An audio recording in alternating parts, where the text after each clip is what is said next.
part 3 here, I'm going to take a picture of myself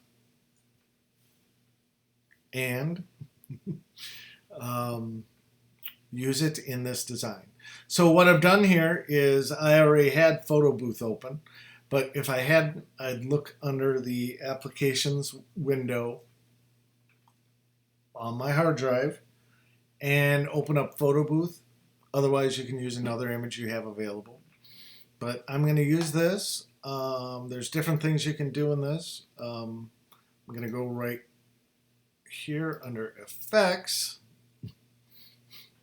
And there's different effects you can do. I don't think I'm going to go with a space alien or blockhead or normal. There's all kinds of different things you can do, which is kind of cool, kind of fun, kind of funky. There's also these. Here's the roller coaster effect. I'm going to step out of the frame. And then I'm going to step into it. So you can do different things, but I am going to keep it pretty basic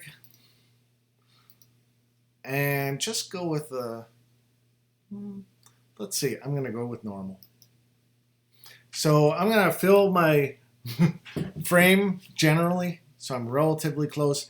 If this were a formal picture, I'd want a cleaner background, but here I go. Oh,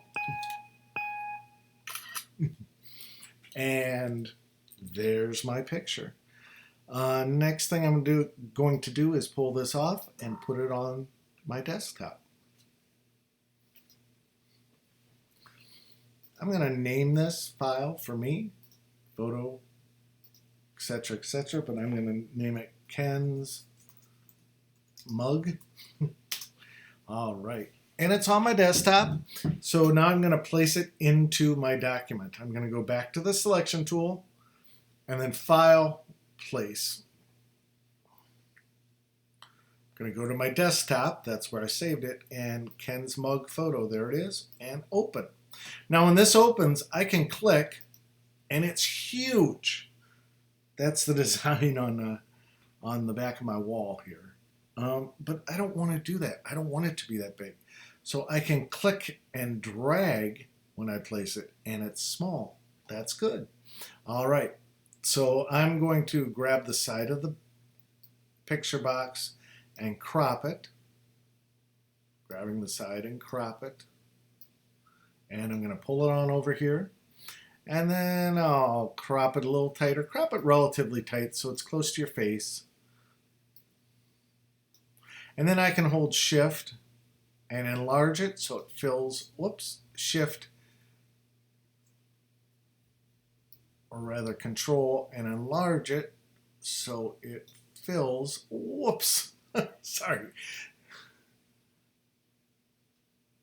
So it fills the frame here. What I'm doing is holding Command Option Shift.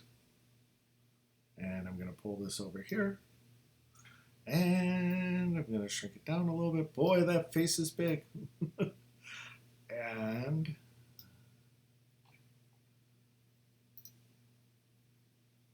pull it down over there just a little more. I'm going to make it so it's just lined up with the bottom, just lined up with the top. And if you'll notice here, it's not lined up quite right on this right side. So I'm going to pull it over there a little bit. And then I'm going to zoom back. And then I'm going to reread my text. I am interested because solving, what's going on?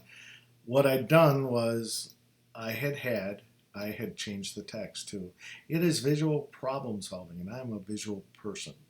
So it's not quite fitting, so I'm going to change the text because I like visual problem solving. How's that? All right. And then when I get here, what I'm going to do is I'm going to put just a return in here. A return in here. So it'll fit when I pull this text box in. We'll get into different ways of doing that in the future, but for now, that'll work. I'm going to go Command Save. I'm going to zoom back just so you can see it overall. And that's placing the image.